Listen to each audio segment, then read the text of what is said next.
Hit the subscriber button to watch best educational videos and press the bell icon to get all the updates. आज इस video में हम बात करेंगे polymers के सिंपल ट्रिक को, कॉन्सेप्ट को और इन्हें कितना सिंपल तरीके से याद रखा जाए उनके बारे में। तो पॉलीमर जैसा कि नाम ही बता रहा है किसका बना होता है, मैनी यूनिट। मर मतलब क्या होता है, यूनिट। यूनिट मतलब पार्ट जो। तो यहाँ पर ये यूनिट कौन है, ये मोनोमर है। तो ये मोनोमर, तो हम पॉलीमर को अब डिफाइन कर सकते हैं कि many monomers combine together to form large molecule, जिसे हम क्या बोलेंगे, पॉलीमर। तो क्या मोनोमर डायरेक्टली पॉलीमर में कन्वर्ट हो जाएगा? तो हम कहेंगे नहीं, इसे कंबाइन होने के लिए कुछ कंडीशन चाहिए होता है। तो ये दो मोनोमर मान लीजिए, तो ये कब कंबाइन होंगे, तो इनके लिए जो कंडीशन है, एक हाई टेम्परेचर होना चाहिए और हाई प्रेशर होना चाहिए, और तीसरा कैटेलिस्ट। अब ये हाई टेम्परेचर क्यों होना चाहिए, क्यों कि हाई टेम्परेचर क्या करेगा, इन्हें एक्टिवेट करेगा, इनके बॉन्ड को तोड़ेगा। और हाई प्रेशर क्या करेगा, इन्हें पास रखेगा, ये दूर ना जाए, क्योंकि टेम्परेचर बढ़ाने पर काइनेटिक एनर्जी बढ़ता है। तो हाई प्रेशर इन्हें पास रखेगा। अब एक तीसरा क्वेश्चन यहाँ पे जो बनेगा वो काफ़ी सिंपल है कि पॉलीमर्स को क्या मैक्रोमॉलिक्यूल बोलेंगे? तो आप क्या बोलेंगे कि हाँ, पॉलीमर्स जो है एक लार्ज मॉलिक्यूल है और मैक्रोमॉलिक्यूल है। तब क्या मैक्रोमॉलिक्यूल्स को पॉलीमर बोलेंगे? तो हम कहेंगे हाँ बोलेंगे, अगर ये छोटे छोटे यूनिट से बने होंगे। लेकिन मैक्रोमॉलिक्यूल्स, कुछ ऐसे मैक्रोमॉलिक्यूल्स हैं जैसे कि क्लोरोफिल, जो कि एक ही से बने होते हैं, एक ही यूनिट से बने होते हैं। जैसे कि ये क्या हो गया, कौन एमजी, जैसे कि ये क्लोरोफिल का हो गया, इसमें carbon, hydrogen, oxygen, nitrogen, magnesium होता है। तो ये मैक्रोमॉलिक्यूल्स है। कैसे मैक्रोमॉलिक्यूल्स है? क्योंकि यहाँ पे कार्बन का नंबर कितना होता है क्लोरोफिल में, 55 होता है, हाइड्रोजन का 72 होता है, ऑक्सीजन का 5, नाइट्रोजन का 4। तो इसको, इस नंबर अगर आपको याद रखना है तो आप इसको इस तरीके से याद रख सकते हैं, 55, 72, 5, 4। तो ये हो गया क्लोरोफिल का स्ट्रक्चर, जो कि एक मैक्रोमॉलिक्यूल है पर पॉलीमर नहीं है। अब हम देखेंगे कि जो ये पॉलीमर बन रहे हैं, ये जो पॉलीमर बन रहे हैं किस टाइप के मोनोमर से बन रहे हैं। तो जब हम लोगों ने देखा तो हमें ये पता चला कि ये जो है, ये मोनोमर कैसे हो सकते हैं। ये मोनोमर जो है अनसैचुरेटेड हो सकते हैं, या इनके पास क्या हो सकता है, फंक्शनल ग्रुप हो सकता है। किस टाइप का फंक्शनल ग्रुप? जैसे कि कोई एक मोनोमर हुआ जो उसमें कम से कम 2 फंक्शनल ग्रुप हो या 3 फंक्शनल ग्रुप हो।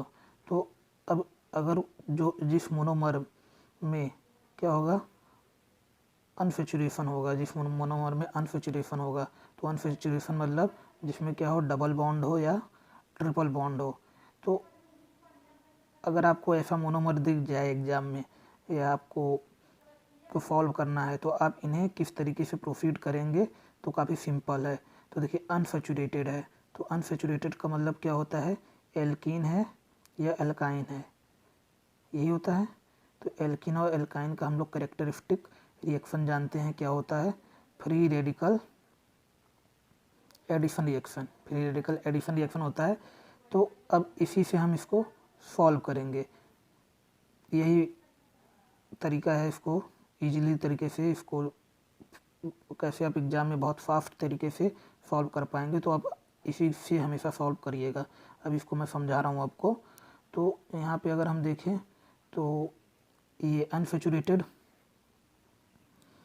में क्या क्या हो गया, जैसे एल्कीन हो गया, और अगर एल्कीन में डबल बॉन्ड होता है, डाइन मतलब 2 बार डबल बॉन्ड आ गया, या इनके डेरिवेटिव हो गए। तो ये सब इस टाइप के जो हमें मोनोमर दिखेंगे, तो इन्हें हम किससे सॉल्व करेंगे, फरार से। फरार मतलब फ्री रेडिकल एडिशन रिएक्शन, इसे हम 3 स्टेप में सॉल्व करेंगे। 3 स्टेप में सॉल्व करेंगे। तो पहला स्टेप क्या है, चेन इनिशिएशन है, प्रोपोगेशन है, टर्मिनेशन है। तो ये सब कचड़ा है। सबसे पहले हम क्या लेंगे, कैसे हमें फास्ट तरीके से सॉल्व करना है। तो हमें दिखा मोनोमर क्या, इथीन दिखा। तो हम क्या करेंगे, अभी बताया था कि इसे क्या करना, हाई टेम्परेचर दो, तो ये इसका बॉन्ड टूट जाएगा ये। और जब ये बॉन्ड टूटेगा तो ये फ्री रेडिकल बन जाएगा, एक इलेक्ट्रॉन इस पर और एक इलेक्ट्रॉन इस पर हो जाएगा। अब ऐसा तो नहीं है कि केवल एक ही मोनोमर होगा, बहुत सारे मोनोमर पड़े होंगे कंटेनर में जहाँ पे ये रिएक्शन हम प्रोसीड कर रहे हैं। तो यहाँ मान लीजिए n मोनोमर्स पड़े हैं। फिलहाल अभी हम लोग 2 ही मानते हैं, जिससे हम एक आपको एग्जांपल दिखा सकें।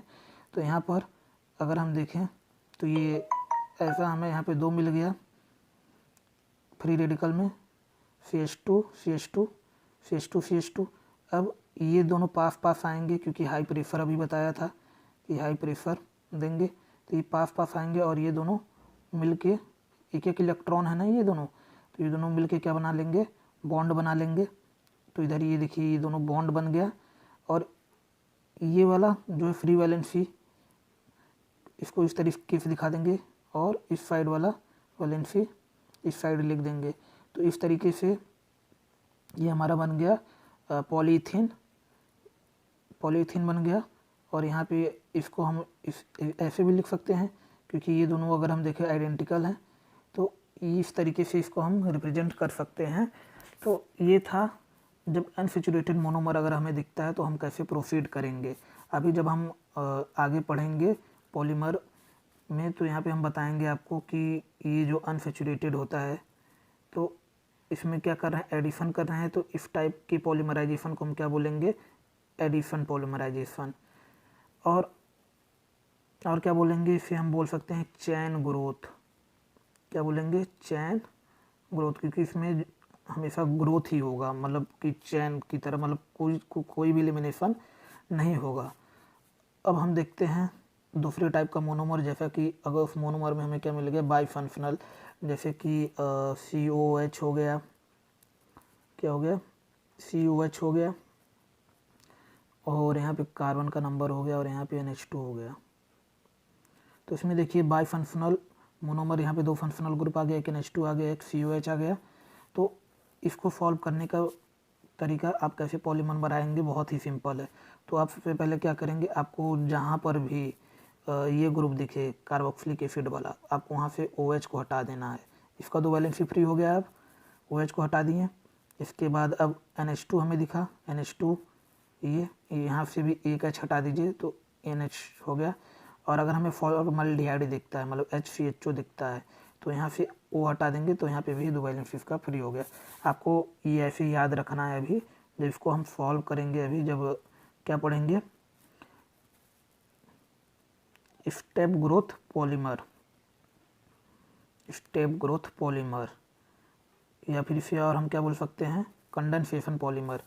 क्यों इसे कंडेंसेशन बोलेंगे, क्योंकि यहाँ पर देखिए COH है तो यहाँ पे OH हटा रहे हैं तो कुछ एलिमिनेट कर रहे हैं ना, तो इसे क्या बोलेंगे, कंडेंसेशन पॉलीमर या एलिमिनेशन पॉलीमर। तो इसको इस तरीके से आप अभी ध्यान रखिए। तो इसका मतलब ये हुआ कि हम पॉलीमर्स को 2 चीज़ में क्लासिफाई करते हैं on the basis of polymerization, जो कि अभी आगे हम पढ़ेंगे। एक क्या हो गया पॉलीमराइजेशन के बेसिस पर, एक हो गया एडिशन पॉलीमर और एक कंडेंसेशन पॉलीमर, जो कि किस पे बेस्ड है,